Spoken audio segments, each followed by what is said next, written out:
अस्सलामु अलैकुम वरहमतुल्लाहि वबरकातुहू। कैसे हैं आप सब? उम्मीद करती हूँ सेहत और ईमान की बेहतरीन हालत में होंगे। अल्लाह ताला आप सबको अपने हिफ्ज़ व अमान में रखे।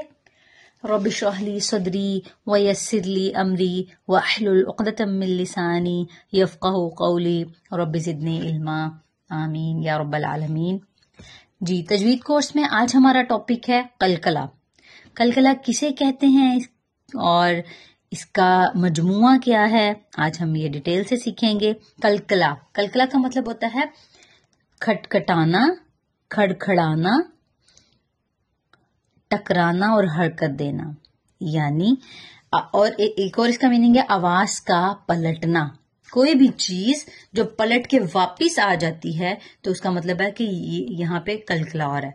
फॉर एग्जाम्पल, मिसाल के तौर पर देखें कि कुरान पाक में 5 हुरूफ तहज्जी में 5 हुरूफ ऐसे हैं और जिनको हम कहते हैं कि ये हुरूफ कलकला है, यानी इन हुरूफ के ऊपर अगर जज़म आ जाएगी तो यहाँ पे हम आवाज को पलटाएंगे, खटखटाएंगे, टकराएंगे। ठीक है, तो इसको कहते हैं, यानी यहाँ पे अरबिक में हम इसको क्या कहेंगे, यहाँ पे कलकला हो रहा है, आवाज पलट रही है। जैसे ये 5 हुरूफ कौन से हैं?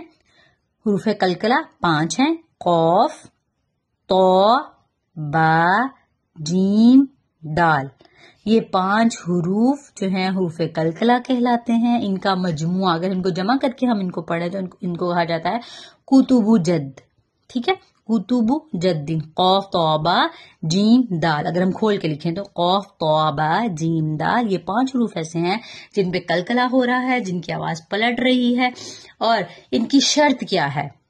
इसकी शर्त ये है कि ये 5 हुरूफ कुरान पाक में जहां पे भी आ जाएंगे इन पर कलकला इस शर्त पे होगा जब इन 5 हुरूफ के ऊपर जज़म आएगी। जैसे कि आपको पिक्चर में नजर आ रहा है कि जज़म क्या होती है, किसी भी हर्फ के ऊपर छोटी सी जो दाल होती है ना, आधी पूरी भी नहीं, उसको कहते हैं ये जज़म है, ये जज़म की अलामत है। इसका मतलब होता है सुकून, रुकना, सुकून करना।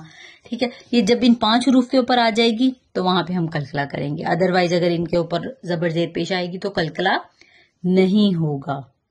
कलकला कब होगा इन हुरूफ पे? शर्त है ये इसकी कि इनके ऊपर जज़म आना जरूरी है। ठीक है, अब हरूफ कलकला पर जज़म आए तो मुंह में हर्फ के मखरिज के साथ टकराने का एहसास होता है और जिस जगह से हर्फ की आवाज आती है वहां 2 हिस्से आपस में टकराकर अलग हो जाते हैं। आवाज फिर पलट के वापस उसी जगह पे आ जाती है, तो इसी को कलकला कहते हैं। फॉर एग्जाम्पल, एक वर्ड है कौफ तौबा जीम दाल, तो इसको हम मिसाल से पढ़ेंगे आको। कौफ को हमजा के साथ अगर पढ़े तो आको, अगर हम पढ़ेंगे अक तो मतलब आवाज हमने रोक ली, तो रोकना नहीं है क्योंकि हमने आवाज को पलटाना है, वापस उसको उसके मखरिज की तरफ भेजना है। तो पढ़ेंगे आको, अब, आतो, अज। तो ये जो आवाज पलट के वापस आ रही है तो इसका मतलब इसी को कलकला कहते हैं। मतलब यही जो है वो कलकला है, यहाँ पे कलकला हो रहा है, आवाज पलट रही है। इसी तरह अगर फॉर एग्जाम्पल कि अगर किसी भी हर्फ पर, जैसे यहाँ पे लिखा हुआ है कि हर्फ बा पर जज़म आए तो दोनों होंठ आपस में मिलकर अलग हो जाएंगे और कलकला हो जाता है। लेकिन अगर होंठ आपस में मिले रहें तो कलकला नहीं होगा। जैसे मिसाल के तौर पर एक वर्ड है बा, इस पे हम कलकला करेंगे अब। तो अगर हम इस पे आवाज पलट रही है, यानी ये ठीक है कि हम इसको आवाज को पलटा रहे हैं और कलकला कर रहे हैं। लेकिन अगर हम आवाज को रोक लेंगे, होंठ आपस में मिले ही रहेंगे, वापस नहीं जाएंगे, तो कलकला नहीं होगा। जैसे अब आवाज बंद हो गई, तो ये क्या है, ये कलकला नहीं हुआ। तो ये इस वर्ड जो है अगर हम कलकला नहीं करेंगे तो वो उसकी प्रोनाउंसिएशन गलत हो जाएगी। तो इसको हम पढ़ेंगे अब। इसी तरह आको, आको, अज।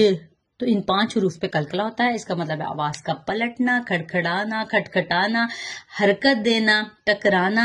यानी ये 5 हुरूफ हैं और इन 5 हुरूफ के ऊपर जब जज़म आएगी तो इन पे कलकला करेंगे, आवाज को पलटाएंगे। इसकी मिसाल सूरत नास में है, सूरत फलक में है, कुल अऊदु बिरब्बिल फलक मिन शर्रि मा खलक। ठीक है, व मिन शर्रि गासिकिन इदा वक़ब। अब वक़ब, तो अगर मैं पढ़ूंगी वक़ब, आवाज को बंद कर दूंगी तो कलकला नहीं होगा। اس کی پریکٹس کے لیے آپ سورۃ فلق جو ہے وہ پڑھ سکتے ہیں. سبحانک اللہم و بحمدک نشہد ان لا الہ الا انت نستغفرک و نتوب الیک. السلام علیکم و رحمۃ اللہ وبرکاتہ.